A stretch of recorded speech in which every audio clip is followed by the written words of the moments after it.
चर्चा हुई है। उनकी कुछ मांगें थी,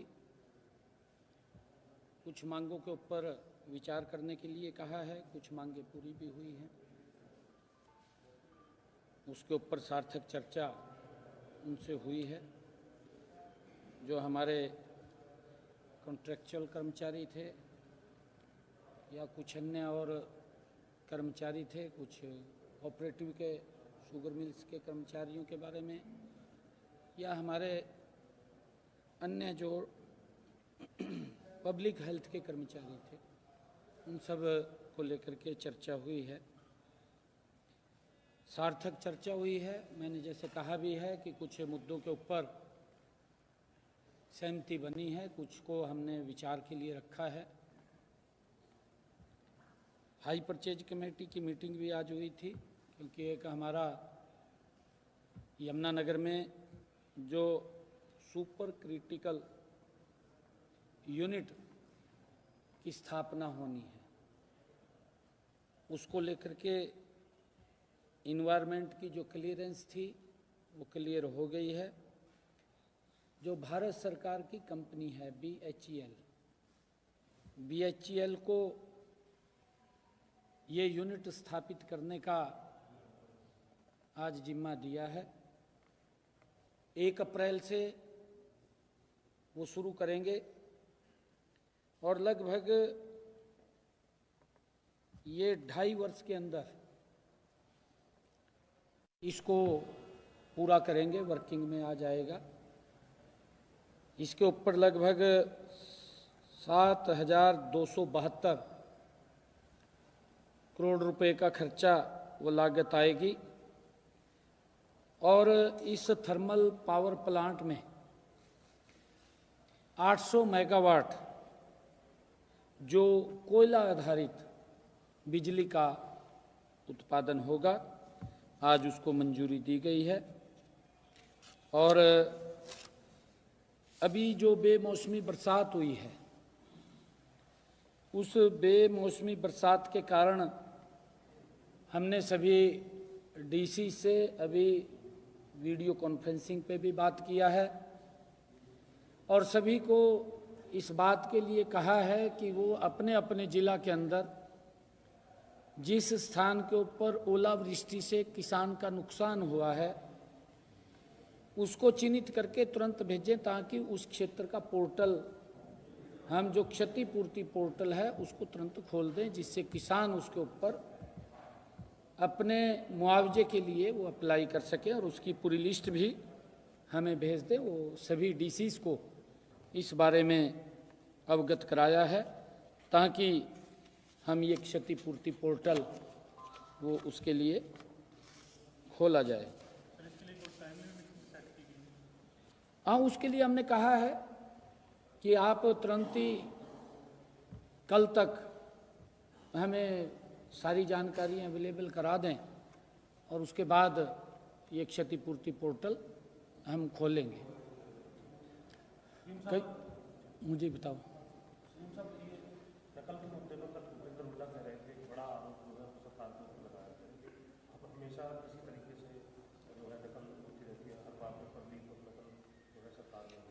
नहीं, देखिए, आपके 2 विषय आपने कहे हैं।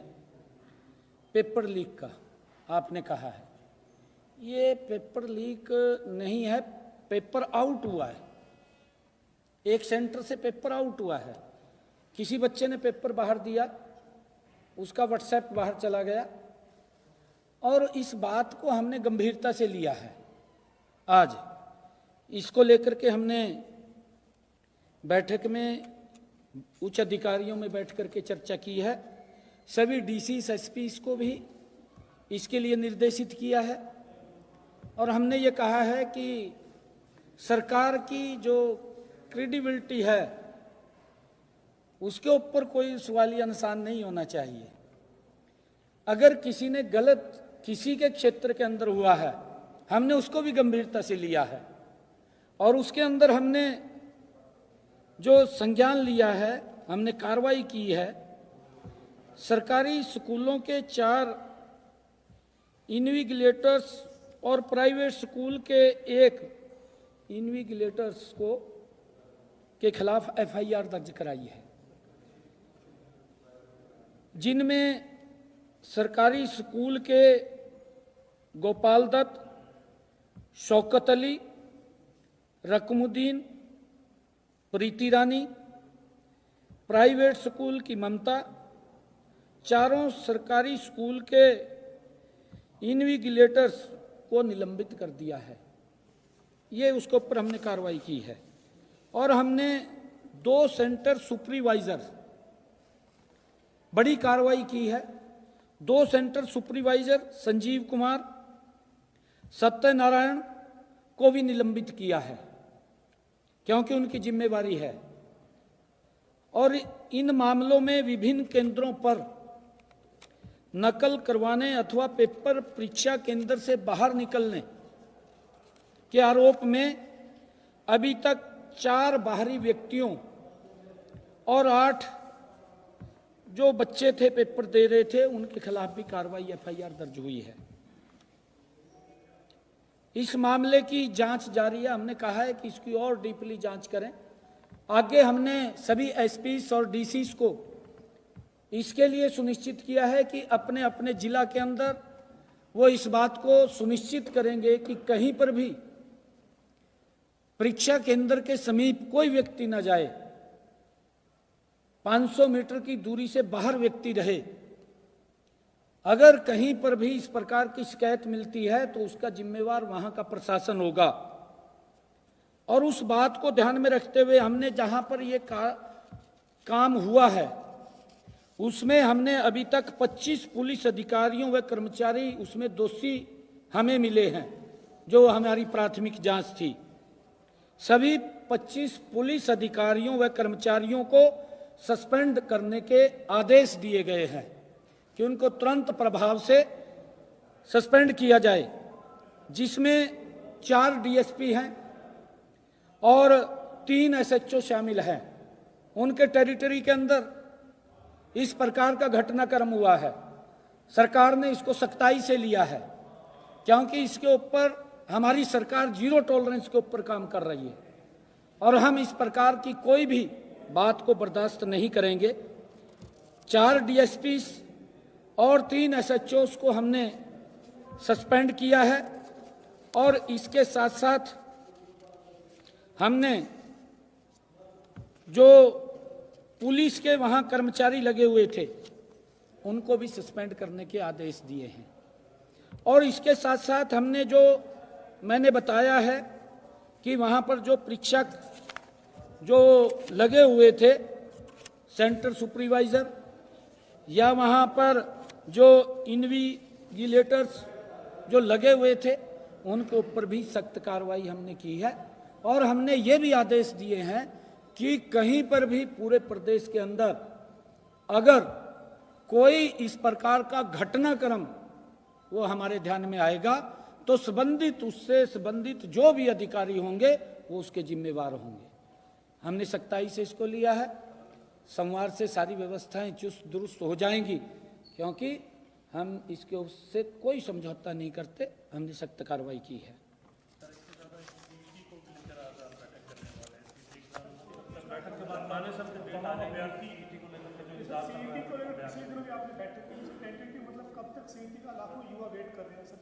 देखिए, हमने NTA से बात किया है, क्योंकि केंद्र सरकार की एजेंसी है, केंद्र की एजेंसी है NTA, उससे बात किया है। आज उसको लेकर के हम चर्चा करने वाले हैं और हम चाहते हैं कि शीघ्र ही CET का एग्ज़ाम हो और उसके लिए हम लगातार अब, क्योंकि हम ये चुनाव स्थानीय निकाय का चल रहा था, अब इसको गति देते हुए जल्दी ही ये CET का चुनाव एग्ज़ाम हम कराएंगे। जो बच्चों की मांग थी, युवाओं की मांग थी, उसको हम जल्दी पूरा करेंगे। उसके लिए आज हमने बैठक बुलाई है। बड़ी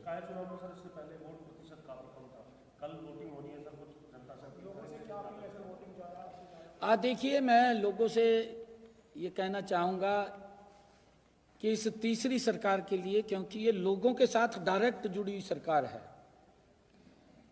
उनके जो काम होते हैं, छोटे काम है, कोई गली का है, नाली का है, पानी का है, बिजली का है, सफाई का है, सफाई के साथ साथ अन्य और कोई प्लाट से संबंधित काम है, कॉलोनी से संबंधित काम है, ऐसे छोटे छोटे काम इस सरकार के माध्यम से लोगों के होते हैं।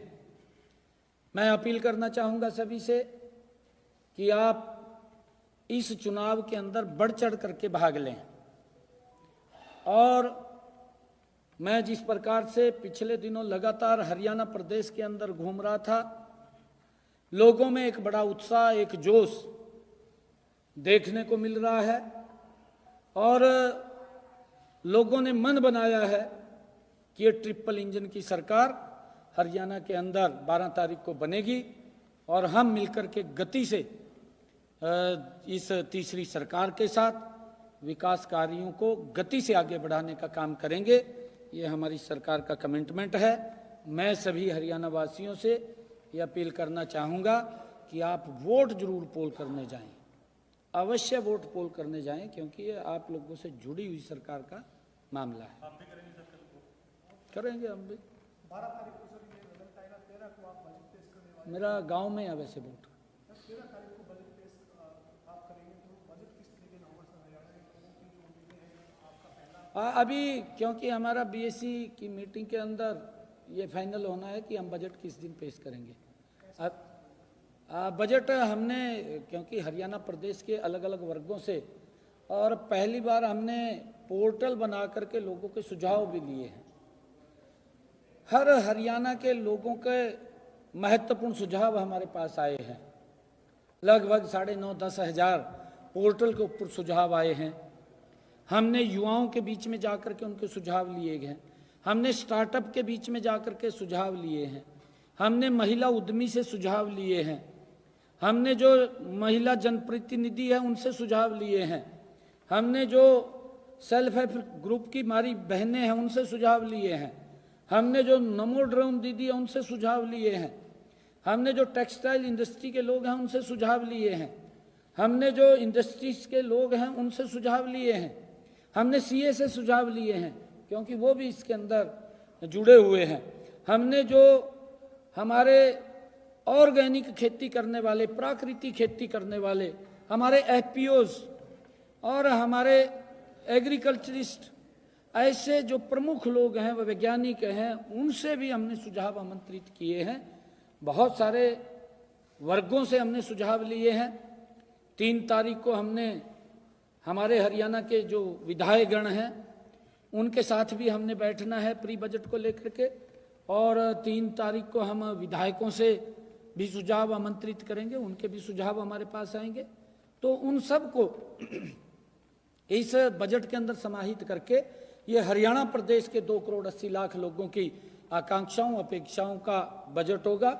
हमारी आदरणीय मोदी जी के नेतृत्व के अंदर नॉन स्टॉप ये तीसरी सरकार का ये पहला बजट होगा और ये हरियाणा की अपेक्षाओं, आकांक्षाओं के ऊपर खरा उतरेगा। हमारी कर्जा बढ़ रहा है सरकार का, कुछ कर्जा कम हो, इसकी मैनेजमेंट वो किस बजट किस तरीके से इसको कम किया जाएगा? सरकार कर्ज का बोझ बढ़ रहा है। नहीं, देखिए ऐसा नहीं है। अगर हम अदर स्टेट्स को देखें, हम अपनी लिमिट से बाहर नहीं हैं बिल्कुल भी। और अगर आप देखेंगे 2014 के पहले का हरियाणा, 2025 का हरियाणा, जमीन आसमान का अंतर है। हुड्डा साहब तो ये चाहते हैं कि पुराने वाले ज़माने में भी लोग उसी एक बीड़ी सी गली में चलते रहा। अब तो सड़कें चौड़ी हो गई हैं, पहले तो टाइट थी बहुत, वो सोचते नहीं थे भी इनको चौड़ा करना है। अब लोगों के रास्ते भी सरल हो रहे हैं, लोगों को सुविधाएं मिल रही हैं। हर प्रकार की सुविधा आज लोगों तक पहुंचाने का जो हमारी सरकार का कमिटमेंट है। समान रूप से हरियाणा प्रदेश का विकास, किसी क्षेत्र की अनदेखी नहीं है। हर क्षेत्र के अंदर समान रूप से विकास और गति से विकास, ये पिछले 10 वर्षों के अंदर हमारी सरकार ने सुनिश्चित किया है।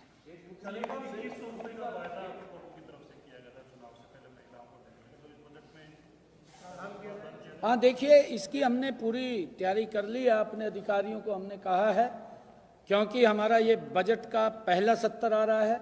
इस बजट के अंदर हम उसका प्रावधान करेंगे और प्रावधान के बाद हम इसकी पूरी रचना योजना बना करके बहनों को 2100 रुपये देने का हमारी सरकार का कमिटमेंट है। क्योंकि हमारे जो वायदे हैं वो हमने 5 साल के लिए वायदे किए थे। क्योंकि विपक्ष तो ये बात बोलता है कि भाई इन्होंने तो वायदे किए थे, आज जो पूरे कर दे।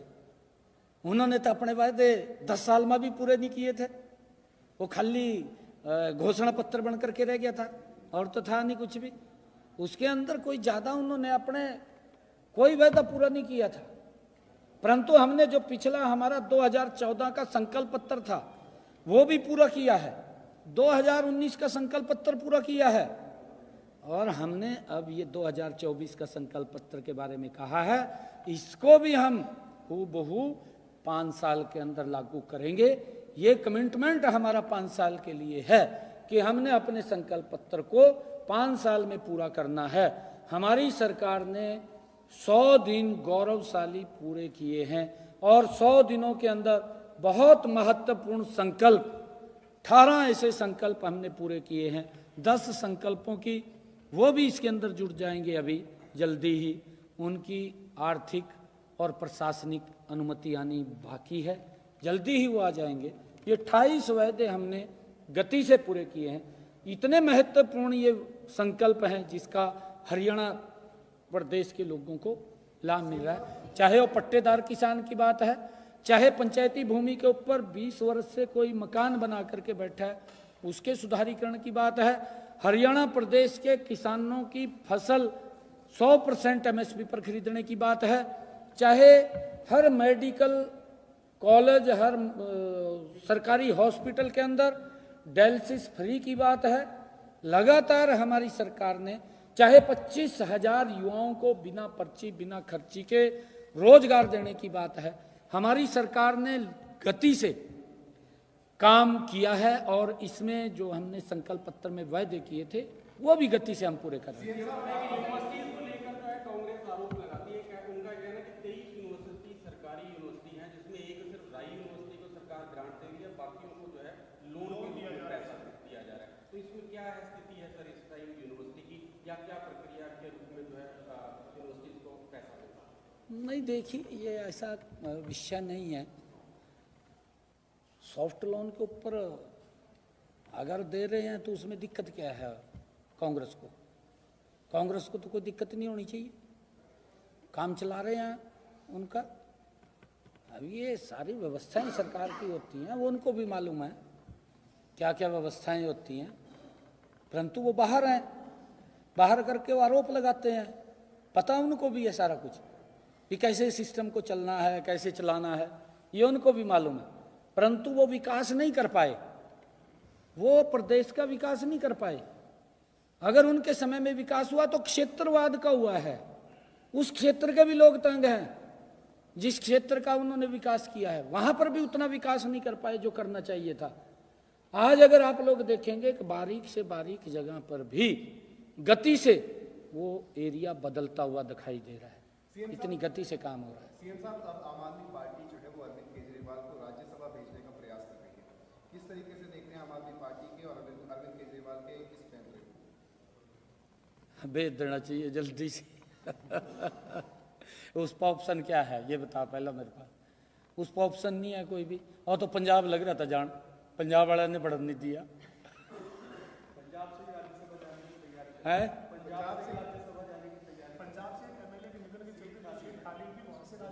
देखिए, आम आदमी पार्टी का जो ईमानदारी का नकाब था वो पूरे देश के सामने भी उतर गया है और दिल्ली के लोगों ने खींच के उतार दिया। वो जो ये घोषणा करता था मैं कट्टर ईमानदार हूँ, मेरी पार्टी कट्टर ईमानदार है, क्योंकि मंच के ऊपर खड़ा होकर के बोलना एक, मैं तो ये बोलता था कहना आसान है करना मुश्किल है। अब केजरीवाल को तो ये था अभी मेरा तो राजी हूँ, मैं तो जाता नहीं हूँ, परंतु जिस प्रकार से ईमानदारी की आड़ में कुछ और चेहरा था और किस प्रकार से वहां की दिल्ली के लोगों को प्रताड़ित किया, किस प्रकार से वहां सुविधाओं से वंचित किया, यही स्थिति पंजाब में है। आज मैं आपके बीच में कह रहा हूं 2027 का पंजाब का चुनाव वहाँ पर आम आदमी पार्टी साफ हो जाएगी, क्योंकि सेम पोजीशन वहाँ की, जो लोगों को आयुष्मान का लाभ दिल्ली में नहीं मिल रहा था वही पंजाब में नहीं मिल रहा, उनको भी उसी के अंदर अड़जा रखा, सुविधा तो दे नहीं रहे, इधर उधर अड़जा रखा। हिमाचल प्रदेश सरकार ने मंदिरों में जो चढ़ावा चढ़ता है सर, वो मंदिरों से मांगा है ताकि उनकी 2 योजनाएं पूरी हो सकें। लगातार उनके हालात खराब रहे हिमाचल की कांग्रेस की सरकार ने सर ये फैसला किया। मंदिर के चढ़ावे पर भी वित्तीय स्थिति किसी राज्य की देखिए, इसके लिए विजन की आवश्यकता है, इसके लिए नीति की आवश्यकता है, इसके लिए नियत की आवश्यकता है कि हमने क्या काम करना है, क्या नहीं करना है। परंतु कांग्रेस के पास ना नीति है ना नियत है। जब नीति नियत नहीं है तो फिर कैसे काम होगा? फिर तो इधर उधर झांकना पड़ेगा।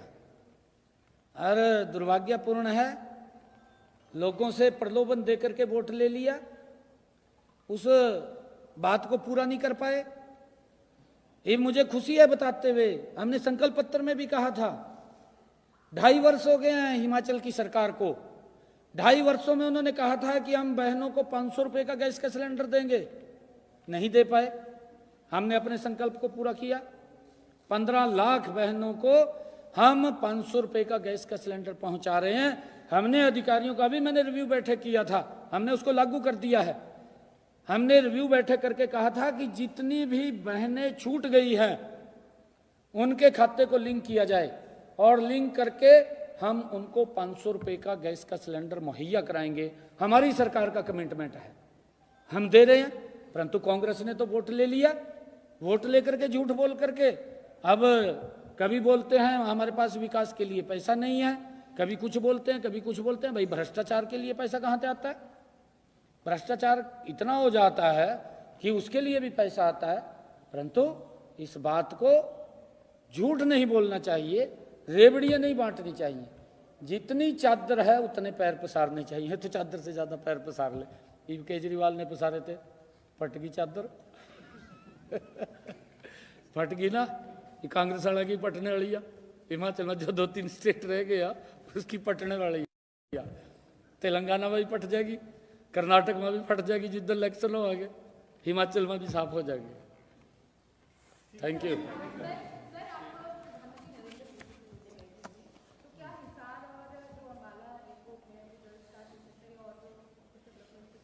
आदरणीय प्रधानमंत्री जी ने काफ़ी, मेरे ख्याल से 40 मिनट तक बातचीत करते रहे। हरियाणा के हर मुद्दे के ऊपर उन्होंने चर्चा की है।